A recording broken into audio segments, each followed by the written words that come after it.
Para muita gente, a morte de Jesus foi um fracasso, foi um sinônimo de um problema, de algo errado que aconteceu. Na verdade, dentro do plano divino estava a morte do Senhor Jesus Cristo, não como algo que acontece por acaso, mas como fruto do plano divino. Mas não é a morte o momento principal. O cristianismo entende, dentro da perspectiva reformada, que a ressurreição de Jesus é o ponto mais importante de todo o cristianismo. A história da nossa vida, a história de transformação, a história de mudança, de conversão, ela é resultado da ação do Senhor Jesus na nossa vida. E muito disso está absolutamente conectado com a questão da ressurreição. Aí eu pergunto, o que vem à sua mente quando nós falamos sobre ressurreição? Qual é a primeira lembrança que você tem, ou quais lembranças você traz no seu coração da experiência bíblica, da descrição da palavra de Deus que fala com a gente sobre ressurreição? Para muita gente, é o começo de uma caminhada especial. Para outros tantos, é a continuação de uma mudança gerada pelo Espírito Santo de Deus na nossa vida.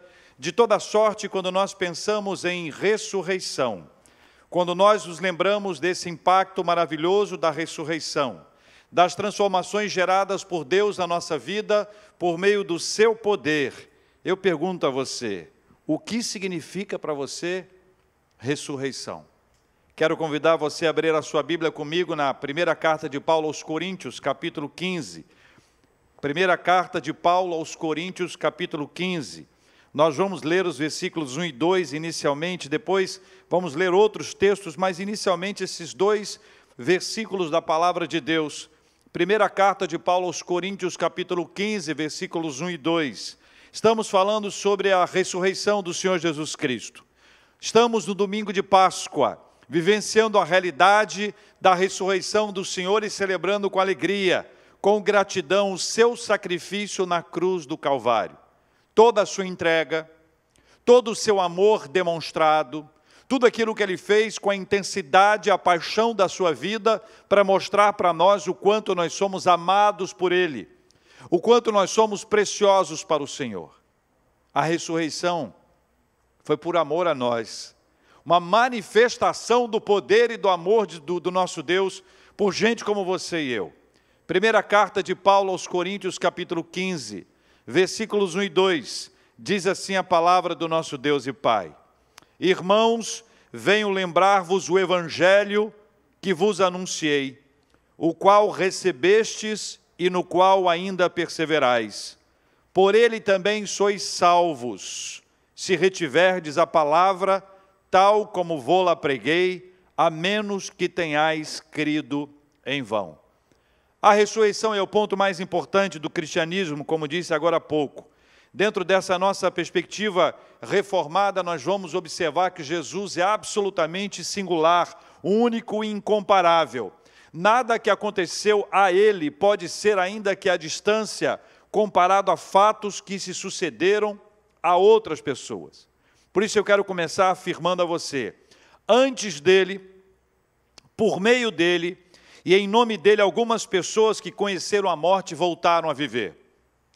Antes dele, por meio dele, e em nome dele, algumas pessoas que conheceram a morte voltaram a viver.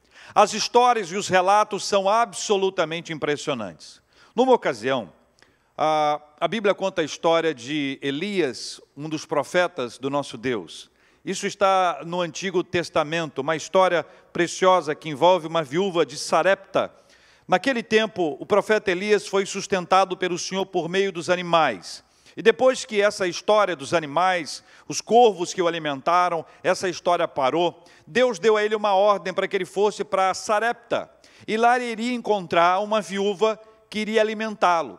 Só que quando ele encontra a viúva, ela está numa situação financeira absolutamente absurda, e seria ela incapaz de ajudar o profeta, a não ser que Deus estivesse por trás daquela história. O fato é que ela não apenas é alimentada, ela alimenta o seu filho, mas também o profeta é alimentado. Todavia, A cena que se vê em seguida é a morte do seu filho.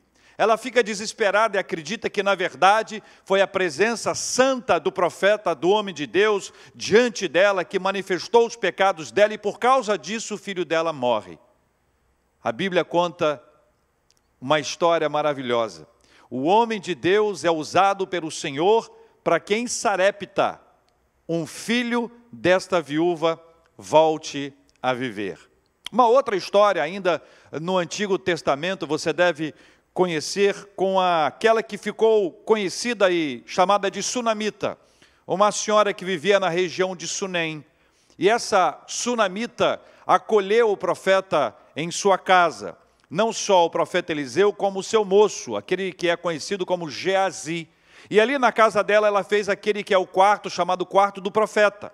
Naquele quarto, ela acolhia o profeta e Geazi, que passavam ali durante um período, enquanto eles passavam por aquela região. Aconteceu que aquela mulher não tinha filhos. Embora o profeta perguntasse para ela, olha, o que você quer? Você gostaria de alguma coisa? Eu posso te ajudar de alguma forma? E ela sempre disse, não, eu estou muito bem, não preciso de nada. Mas Geazi, de alguma forma, percebeu que aquela mulher não tinha filhos e que, se ela tivesse filhos, seria uma boa oportunidade para abençoá-la. E assim aconteceu. O profeta anunciou para ela que daí a um tempo ela teria um filho, ela ficou naquela esperança e, de fato, tudo aconteceu. Naquele período marcado, determinado, a criança nasce, e à medida que essa criança nasce, cresce, a história vai se desenrolando, e nós vamos tomar conhecimento que aquele menino, que era um menino, estava com o pai. Ele sente uma dor de cabeça terrível. O pai chama a mãe e o garoto veio a falecer. Essa mãe sai em busca do profeta. O profeta, depois de encaminhar Geazi, vai ele mesmo encontrar-se com aquele menino e mais uma vez, pela graça do nosso Deus e Pai, alguém que havia conhecido a morte, voltou à vida. Uma terceira experiência ainda no Antigo Testamento aconteceu com o profeta Eliseu, mas não o profeta Eliseu vivo. O profeta Eliseu havia sido sepultado. E aí um grupo de pessoas estava indo sepultar alguém, e quando veio um bando dos moabitas, eles ficaram assustados com a presença daquele bando, que sempre entrava de tempos em tempos, para poder tomar a terra, tomar os frutos, e eles pegaram aquela pessoa que estava sendo sepultada, e colocaram dentro do túmulo de Eliseu. Sabe o que aconteceu? Milagrosamente, aquele homem que estava sendo sepultado voltou a viver no momento em que o seu corpo tocou os ossos do profeta Eliseu. Histórias do Antigo Testamento que nos norteiam e que nos mostram de maneira especial que antes dele, no Antigo Testamento, alguns episódios como esses aconteceram, que reforçaram a fé de Israel no poder maravilhoso de Deus, no poder extraordinário do Senhor. Mas a Bíblia diz também que por meio dele, por meio de Jesus, nos evangelhos, pessoas que conheceram a morte voltaram a viver. Jairo, pai de uma menina de 12 anos, Jairo, um dos principais da sinagoga. Jairo tem uma experiência sofrida de buscar ajuda com Jesus enquanto a sua filha estava muito enferma, 12 anos de idade, numa enfermidade muito grave. Quando ele consegue encontrar-se com Cristo, ele pede que Jesus vá à casa dele, Jesus aceita. Entre essa fala dele e a ida de Jesus efetivamente para a casa dele, há um encontro com a mulher hemorrágica, mais uma cura extraordinária. Mas enquanto a mulher hemorrágica estava sendo curada, restaurada, alguém procura Jairo e diz, não incomodes mais o mestre, porque a sua filha já morreu.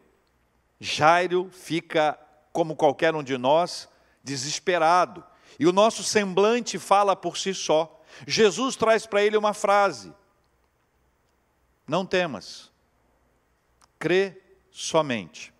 Jesus vai com Jairo até a casa dele. Quando Jesus chega até a casa de Jairo, ele se separa das pessoas que estavam lá, ele traz a mãe, o pai, 3 dos seus discípulos e entra no quarto, e ele chama aquela menina de volta à vida, e pela ordem do Senhor Jesus Cristo, ela volta a viver, e mais um milagre maravilhoso acontece. Depois disso, uma nova experiência bíblica nos é relatada quando Jesus estava chegando a Naim, Enquanto o grupo que com Jesus entrava feliz e alegre em razão dos milagres acontecidos anteriormente, agora Jesus se encontra com uma multidão de pessoas que choram acompanhando aquela viúva, choram em razão da perda dela, choram por conta de uma circunstância difícil. Jesus, diz a Bíblia, se enche de compaixão e diz para ela: não chores, não chores. Em seguida, Jesus tocou o esquife e, parando os que o conduziam, disse: jovem, eu te mando, levanta-te. E o milagre acontece, aquele menino se levanta, e a Bíblia diz que Jesus o restituiu à sua mãe. Mais adiante, uma nova experiência, ainda mais perto de Cristo, em Betânia, na casa de 3 irmãos que eram muito queridos para Cristo: Lázaro, Marta e Maria. Lázaro veio a enfermar, Jesus toma conhecimento, mas só chega a Betânia quando Lázaro já está sepultado há 4 dias. Mais uma dessas histórias impressionantes. Jesus se aproxima daquele túmulo e diz: Lázaro, sai para fora. E a experiência bíblica é linda ao descrever que Lázaro sai ainda todo enfaixado, e a ordem é para que ele seja solto. Mais um extraordinário milagre acontece, mais pessoas voltam a viver, como foi no caso do Antigo Testamento antes dele, também por meio dele, pessoas que enxergaram a morte, vivenciaram a morte, voltaram à vida, pela graça de Deus. Depois dele, ainda temos 2 episódios muito impressionantes. O primeiro deles acontece em Jope. Pedro está em Lida, e em Jope morre uma serva de Deus maravilhosa chamada Dorcas. Essa mulher era tão querida, era tão amada, que quando Pedro chegou, chamado para estar ali, as mulheres tomam as suas roupas e mostram para Pedro, todos mostrando os frutos do trabalho de Dorcas. Essa é mais uma experiência maravilhosa, porque a Bíblia diz, meus queridos irmãos e queridas irmãs, que Pedro, tendo feito sair a todos, pondo-se de joelhos, orou e voltando-se para o corpo, disse: Tabita, levanta-te. Ela abriu os olhos, vendo a Pedro, e sentou-se. Mais adiante, irmãos, Paulo estava em Troade, e Paulo estava num daqueles sermões longos, e diz a Bíblia que ele prolongou o discurso dele até a meia-noite. Havia no lugar onde ele estava muitas luzes, e já era meia-noite, cansaço bateu num jovem chamado Eutico, que estava sentado na janela. Diz a palavra do Senhor que ele adormeceu e caiu. E o relato de Lucas diz que ele, vencido pelo sono, caiu do 3º andar abaixo e foi levantado morto. Descendo, porém, Paulo inclinou-se sobre ele e, abraçando-o, disse: não vos perturbeis, que a vida nele está. Antes dele, por meio dele e em nome dele, algumas pessoas que conheceram a morte voltaram a viver. São relatos que a Bíblia nos traz, relatos do Antigo Testamento, relatos dos Evangelhos, ou ainda relatos de Atos dos Apóstolos, que mostram a experiência de pessoas que enfrentaram a morte, que morreram, mas voltaram a viver. Antes dele, por meio dele e após ele, pessoas que conheceram a morte voltaram a viver. Mas em segundo lugar, eu quero afirmar a vocês que com Jesus foi completamente diferente. Com Jesus foi completamente diferente.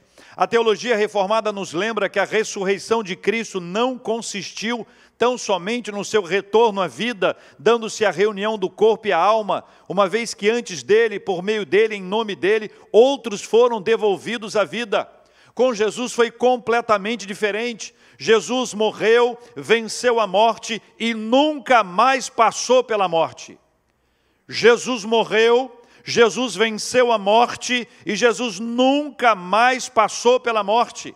Lucas descreve essa cena em Atos 1, versículos 9 a 11. Ditas estas palavras, Jesus foi elevado às alturas à vista deles, e uma nuvem o encobriu dos seus olhos. Estando ele com os olhos fitos no céu, enquanto Jesus subia, eis que 2 varões vestidos de branco se puseram ao lado deles e lhes disseram: varões galileus, por que estáis olhando para as alturas? Esse Jesus que dentre vós foi assunto ao céu, virá do modo como vistes subir. Com Jesus foi completamente diferente. A despeito de ter morrido e de ter enfrentado a morte, a despeito de ter voltado à vida, Jesus não mais enfrentou a morte. Jesus permaneceu vivo, absolutamente diferente de todos os exemplos anteriores, absolutamente diferente de todas as histórias anteriores. Pela graça do nosso Deus e Pai, o relato bíblico nos mostra que o Senhor Jesus Cristo nasceu, Ele viveu, Ele enfrentou a morte e a morte morreu para a glória de Deus. Com Jesus foi completamente diferente. A natureza humana, o corpo e a alma foi restaurado à sua plena força e perfeição original e até mesmo elevado a um nível superior, a ponto de Jesus não ser facilmente reconhecido, como aconteceu com os discípulos a caminho de Emaús, que viajaram com ele, caminharam com ele e não o reconheceram, somente depois. Ainda, a presença física de Jesus ganha uma faculdade surpreendente, porque ele pôde entrar e pôde desaparecer, ou seja, ele pôde aparecer e desaparecer, algo que não acontecia antes, como por exemplo, quando ele entrou naquele lugar onde estavam os discípulos reunidos com medo, a portas trancadas, e Jesus entrou naquele lugar e disse para eles: paz seja convosco. Com Jesus foi completamente diferente. O poder do Senhor Jesus Cristo é manifestado diante dos nossos olhos. Cristo ressurgiu por seu próprio poder. Jesus mesmo afirmou: eu sou a ressurreição e a vida. A sua afirmação de ser a ressurreição e a vida traz para a gente essa verdade absolutamente extraordinária, registrada por João no capítulo 11, versículo 25. Mas lá no Evangelho de João, no capítulo 2, Jesus predisse que reedificaria o templo do seu corpo. No Evangelho de João, no capítulo 10, ele declarou que tinha o poder de entregar a sua vida e de reavê-la. Não à toa ele é conhecido por Paulo em 1 Coríntios 15 como as primícias dos que dormem, e em Colossenses 1,18 como primogênito entre os mortos.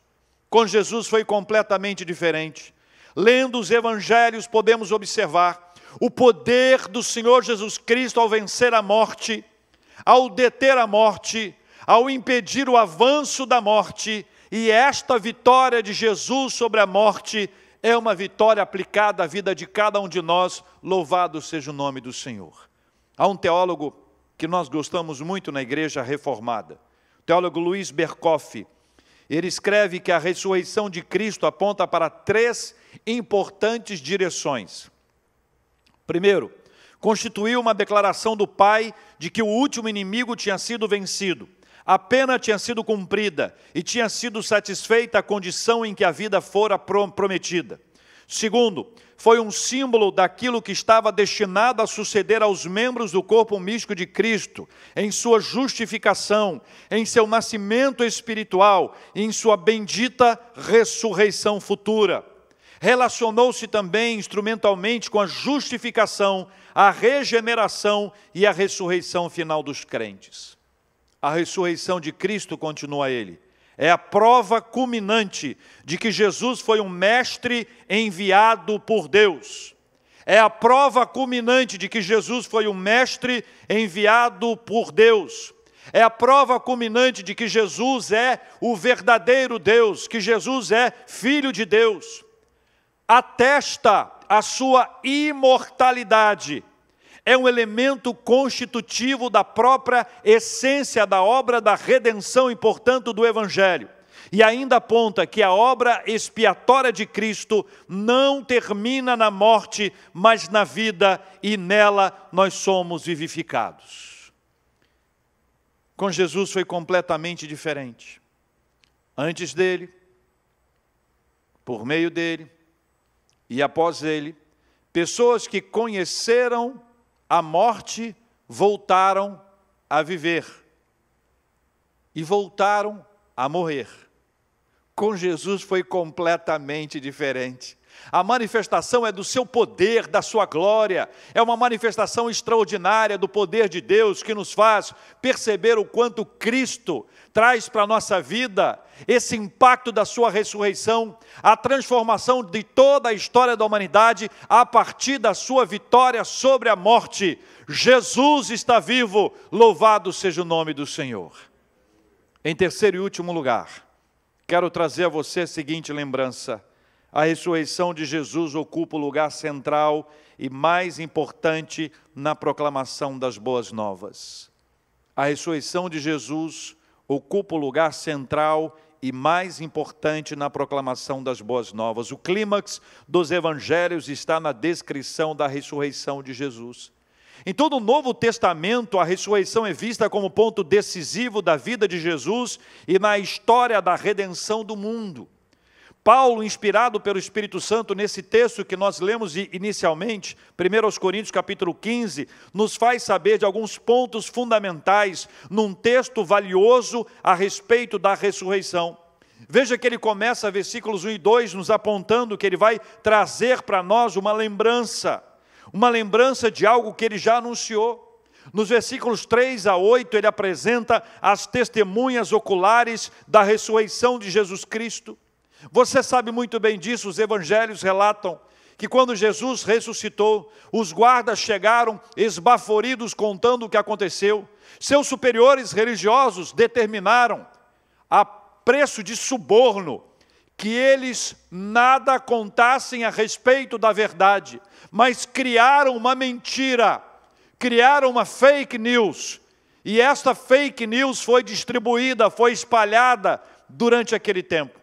Mas Paulo traz para a gente nesse texto algumas testemunhas oculares do milagre de Jesus, pessoas para quem Jesus apareceu, pessoas que o viram, versículos 3 em diante. Antes de tudo vos entreguei o que também recebi, que Cristo morreu pelos nossos pecados, segundo as Escrituras, e que foi sepultado e ressuscitou ao terceiro dia, segundo as Escrituras. E apareceu a Cefas, e depois aos 12, depois foi visto por mais de 500 irmãos de uma só vez, dos quais a maioria sobrevive até agora, quando o texto foi escrito. Porém, alguns já dormem. Depois foi visto por Tiago. Esse Tiago é o Tiago da epístola, é o Tiago chamado de meio-irmão de Cristo. Tiago, o texto relata que Jesus apareceu para ele de uma forma extraordinária, e este é um dos pontos centrais que revelam a respeito da sua conversão. Desse encontro em diante, Tiago se torna um grande líder da igreja. Podemos afirmar, com base na história, que depois de Pedro, após a prisão e a soltura de Pedro, é Tiago aquele que assume a liderança da igreja. É lindo ver como a partir dele, todas as igrejas recebem as cartas que trazem as decisões, sobretudo aquela que envolve a circuncisão. Foi visto por Tiago, mais tarde por todos os apóstolos, e afinal, depois de todos, foi visto por mim, como por um nascido fora do tempo. Você sabe que naquele tempo, além daquela história que envolve os soldados, várias teorias foram criadas e algumas delas estão até hoje. A teoria da falsidade, que de fato aquilo não aconteceu. A teoria que envolve o desmaio, que Jesus não morreu, mas desmaiou. A teoria que os discípulos viram foi apenas uma visão. A teoria mística ou mítica, que apresenta uma ideia fruto de todo o engajamento das filosofias daquele tempo. Tudo isso fez e foi levantado para que a ressurreição de Cristo fosse desacreditada como uma fala que não teria veracidade, uma fala que poderia ser contestada. Não à toa Paulo escreve aos Coríntios para nos trazer não apenas a sua experiência pessoal, mas descrevendo todos aqueles que também puderam encontrar com Jesus após a sua ressurreição. Diz ainda a Bíblia, meus irmãos, nos versículos que se seguem, o confronto com que os que negavam a ressurreição é algo precioso e importante, que o apóstolo Paulo nos traz no versículo 12. Ora, se é corrente pregar-se que Cristo ressuscitou dentre os mortos, como, pois, afirmam alguns dentre vós que não há ressurreição dos mortos.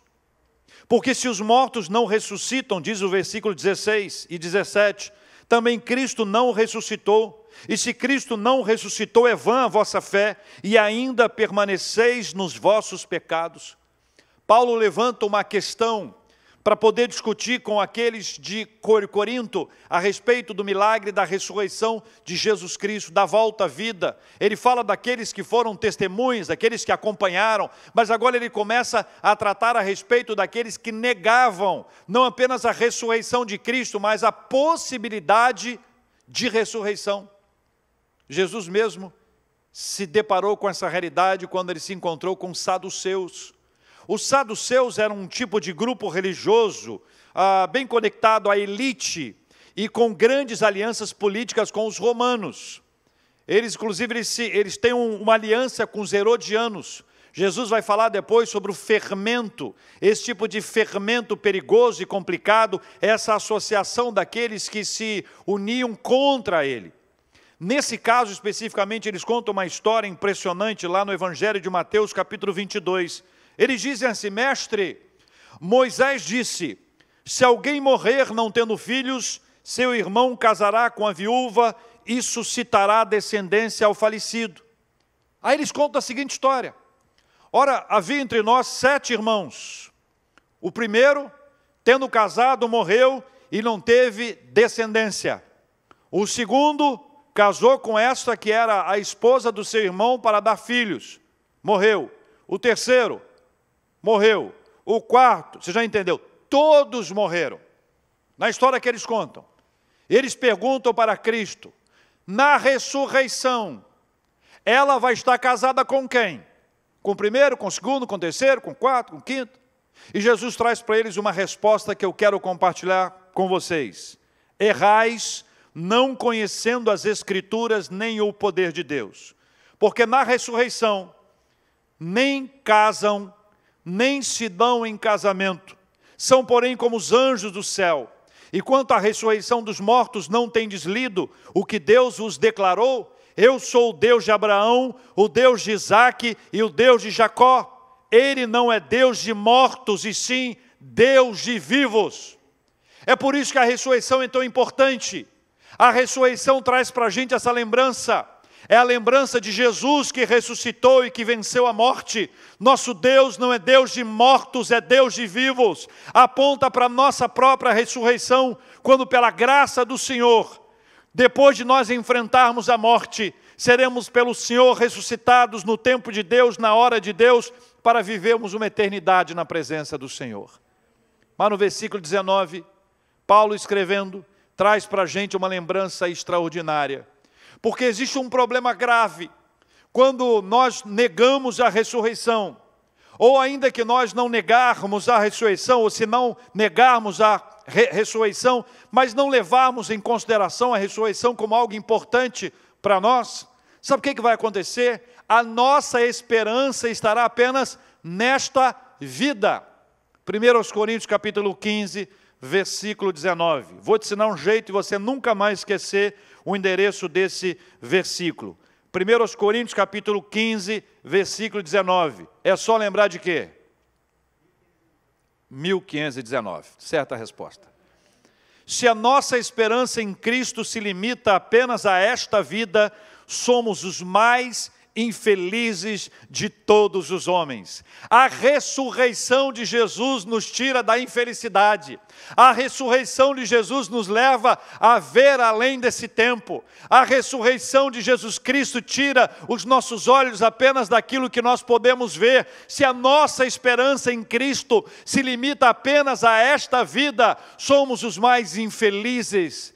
Tem outra versão que chama de miseráveis de todos os homens. Você percebe a importância de pensarmos na ressurreição? Percebe a importância de levarmos a ressurreição não como um assunto a ser pensado futuramente, mas algo que deve ser trazido para a nossa vida hoje? Porque se o nosso coração estiver focado apenas nesta vida, se nós não pensarmos na ressurreição de Jesus Cristo e na nossa própria ressurreição, se nós não levarmos em consideração que haverá um dia onde estaremos para sempre na presença de Deus, nós seremos infelizes, porque as lutas desse tempo são inúmeras, mas a vitória em nome de Jesus é extraordinária. 1 Coríntios capítulo 15, versículo 19, nunca mais esqueça, 1519.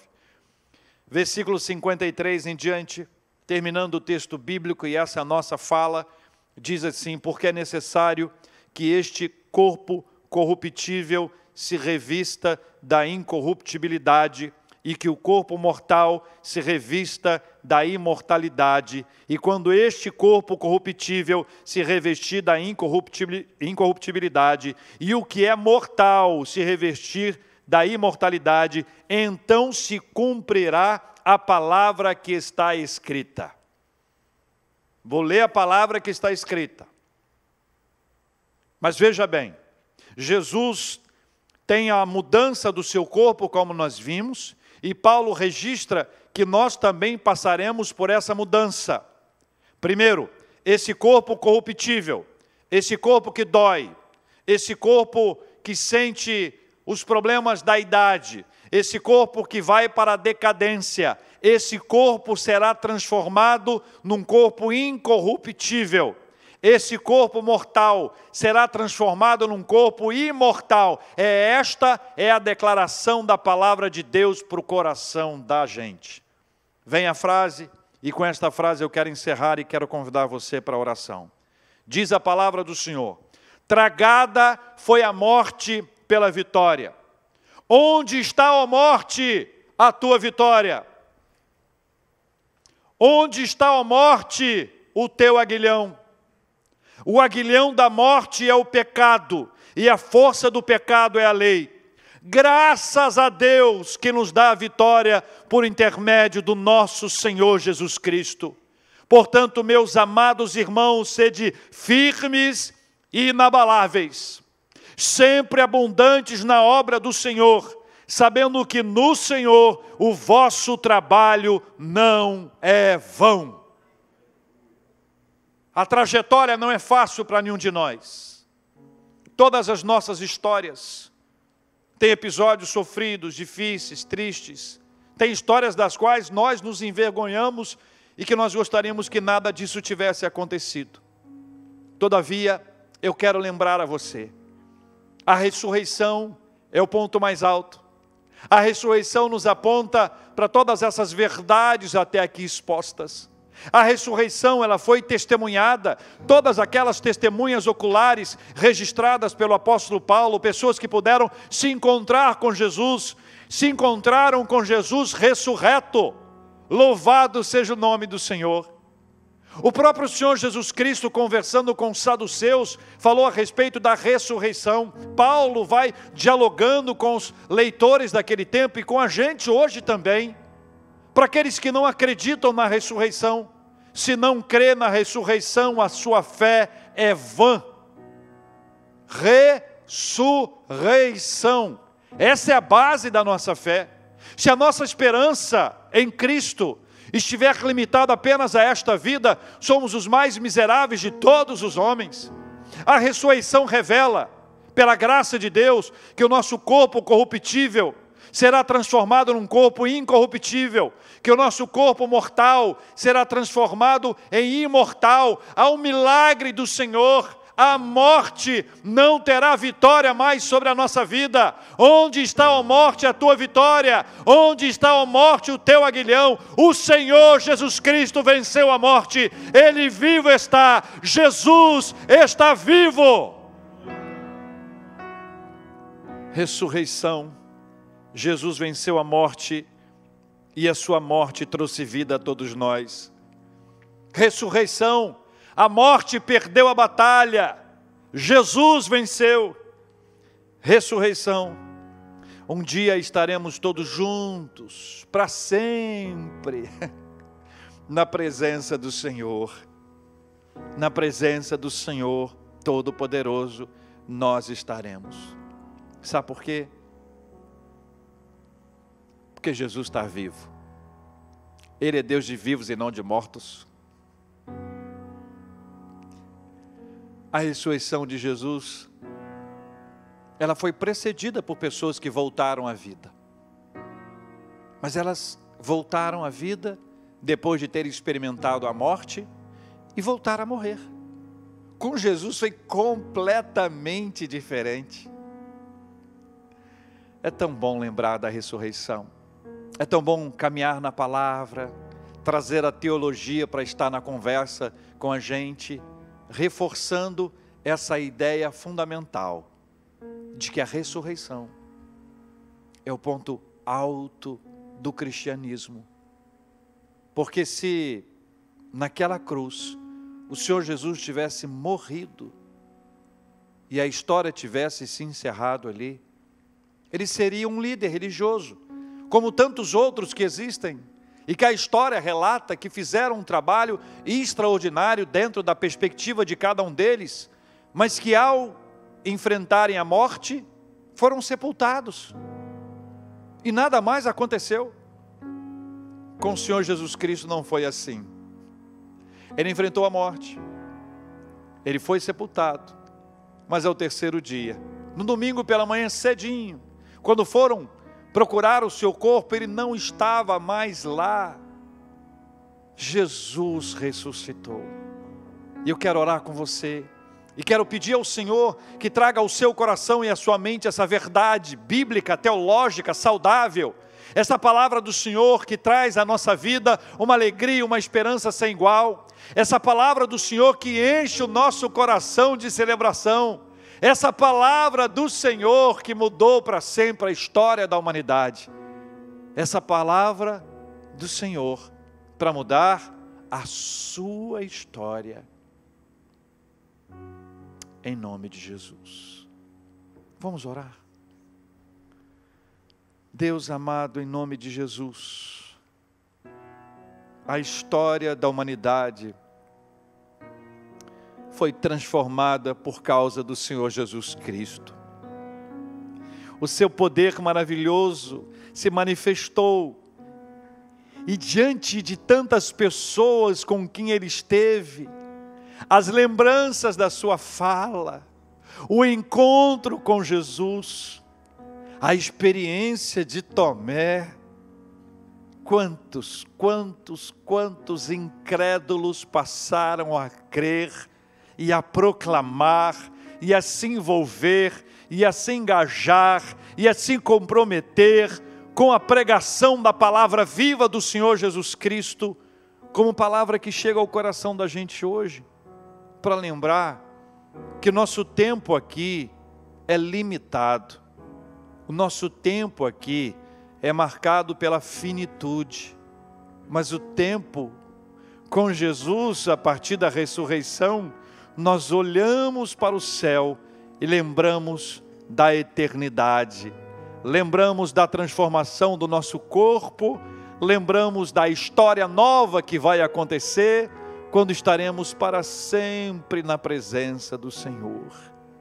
Ressurreição, há esperança para nós, há esperança para nós. É sinal de que portas novas podem ser abertas, que histórias diferentes podem ser escritas, que a novidade do Senhor a ser realizada em nossa história, em nossa vida. Por isso, Pai, eu quero pedir ao Senhor em nome de Jesus, que esta perspectiva apaixonante, que revigora, que renova a nossa fé, que é a ressurreição, possa trazer avivamento para o coração do teu povo, em nome de Jesus. Nós não servimos a um Deus morto, nós servimos a um Deus vivo, poderoso, o Senhor da nossa vida. Deus querido, quero pedir que esta palavra inunde o coração daquele que tem lutado contra uma enfermidade, porque nós oramos em nome de Jesus pela cura dos enfermos. Oramos por força para as famílias que têm dado apoio, dado suporte, e em muitas ocasiões acham que não vai dar mais. Que a história da ressurreição nos mostre que há sempre uma saída proposta pelo Senhor. Oramos por consolo aos corações enlutados, Pai. tantos amados nossos que foram chamados à presença do Senhor, tantas famílias que estão agora enlutadas, estão sofrendo. Traga para cada uma dessas famílias a lembrança da ressurreição, que um dia, no tempo do Senhor, na hora do Senhor, estaremos todos juntos, e não haverá mais separação, não haverá mais dor, não haverá mais doença, nenhum tipo de enfermidade, pelo contrário, viveremos para sempre em plenitude de vida na presença do Senhor.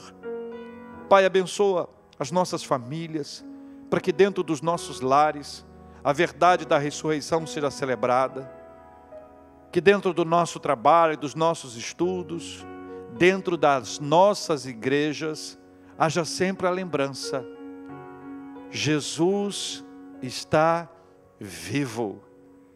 E ao Senhor nós glorificamos, e ao Senhor nós te agradecemos, nós agradecemos por todas as bênçãos recebidas até aqui, pelas bênçãos que estão por vir, pelas quais nós já te agradecemos.